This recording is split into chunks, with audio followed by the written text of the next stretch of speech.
പ്രളയത്തിൽ ഭവനരഹിതരായവർക്ക് സർക്കാരും സന്നദ്ധ സംഘടനകളും നിർമ്മിച്ചു നൽകിയ വീടുകൾ ആൾതാമസമില്ലാതെ കാടുകയറി നശിക്കുന്നു. മണിയാറൻകുടി പള്ളിക്ക് സമീപം മാത്രം 5ഓളം വീടുകളാണ് നിർമ്മാണം പൂർത്തിയാക്കിയിട്ടും കാടുകയറി നശിച്ചുകൊണ്ടിരിക്കുന്നത്. അനർഹരായ ആളുകളാണ് വീടുകൾ സ്വന്തമാക്കിയതെന്ന ആക്ഷേപം. 2018 പ്രളയത്തിൽ ഉരുൾപൊട്ടലിലും മണ്ണിടിച്ചിലും വീടുകൾ നഷ്ടപ്പെട്ടവർക്കാണ് സർക്കാരും മറ്റ് സന്നദ്ധ സംഘടനകളും വീടുകൾ വെച്ചു നൽകിയത്.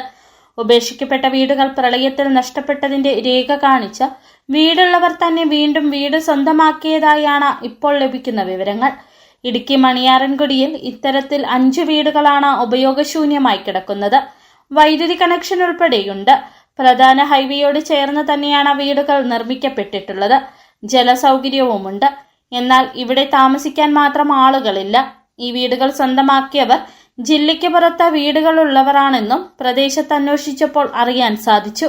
പൊതുപ്രവർത്തകനായ സിബി മൈക്കൽ പറയുന്നത് ഇങ്ങനെ: പ്രളയകാലത്ത് സർക്കാരും സന്നദ്ധ സംഘടനകളും എല്ലാവരും കൂടി നല്ല വൃത്തിയായി കോൺക്രീറ്റ് ചെയ്ത് നല്ല വൃത്തിയായി പണം കൊടുത്ത വീടുകളാണ്. ഈ പണം കൊടുത്ത വീടുകൾ കിട്ടിയ ആൾക്കാർ യാതൊരു അർഹതയുമില്ലാത്ത ആൾക്കാർക്കാണ് ഇത് കിട്ടിയത്. ഒരു വീട്ടിൽ ഒരു അമ്മച്ചിയുണ്ട്, ആ അമ്മച്ചിക്കല്ലാതെ ബാക്കി ഒരാൾക്കും അർഹതയുള്ള ആൾക്കല്ല ഇത് കിട്ടിയത്. എന്ന് പറഞ്ഞാൽ ഇത് വേറെ വീടും സൗകര്യമൊക്കെ ഉള്ള ആൾക്കാർ ഇവിടെ വന്ന് മേടിച്ച് ഇവിടെ വെറുതെ ഇട്ട് ഈ 5 വീടും കാട് കയറി ഇങ്ങനെ നശിക്കുക.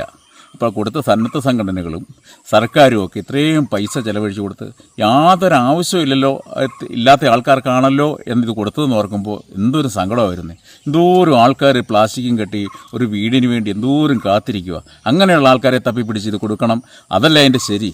വെള്ളിയമ്പറ്റം പാറയിമാവ് സ്വദേശികളുടേതാണ് ഈ വീടുകൾ എന്നാണ് വിവരം. ഭവനരഹിതരായ 100 കണക്കിന് കുടുംബങ്ങൾ പടുതമേഞ്ഞ വീടുകളിൽ നരകയാതന അനുഭവിച്ച് ജീവിക്കുമ്പോഴാണ് തെറ്റായ രേഖകൾ സമർപ്പിച്ച ഭവനങ്ങൾ സ്വന്തമാക്കിയവർ അത് ഉപയോഗിക്കാതെ നശിപ്പിക്കുന്നത്. ഇത്തരം കെട്ടിടങ്ങൾ സർക്കാർ കണ്ടുകെട്ടണമെന്നും അർഹരായവർക്ക് നൽകണമെന്നുമാണ് പൊതുപ്രവർത്തകരുടെയും നാട്ടുകാരുടെയും ആവശ്യം.